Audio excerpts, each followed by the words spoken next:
कहानी का नाम है बादल और धरती। सुंदर सी हरी भरी धरती के ऊपर आसमान में एक बड़ा सा बादल रहता था।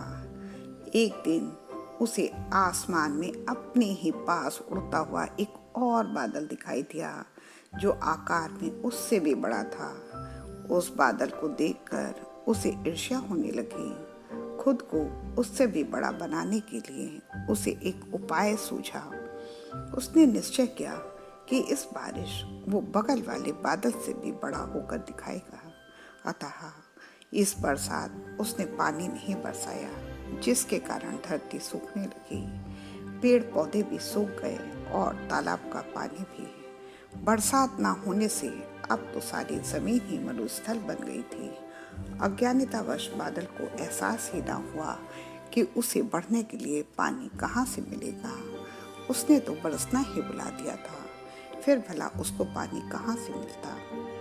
कृपणतावश कुछ समय बाद वो इतना हल्का हो गया कि हल्की सी हवा के झोंके से वो इधर उधर हो लिया और उड़ते उड़ते एक ऐसे स्थान पर जा पहुंचा जहाँ हरियाली ही हरियाली थी। अब उसे अपनी गलती का एहसास हो चला था। भावनाओं का बांध टूट पड़ा और बड़ी जोर से बादल बरसा। धरती का पानी भी भाप बन उससे मिलने को तेजी से चल पड़ा।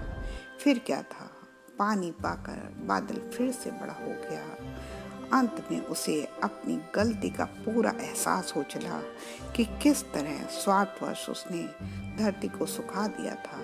घना होकर वो फिर से सूखी धरती की तरफ पहुंचा और इस बार खूब जमकर उस पर बरसा और 7 दिनों तक बरसता ही रहा।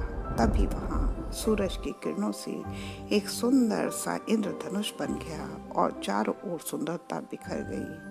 अब तक बादल समझ चुका था कि जो पानी वो धरती को देता है वही भाप बनकर उसके पास वापस आ जाता है। अब तक वो जान गया था कि उसका अस्तित्व बरसने में है, ना कि संचय करने में।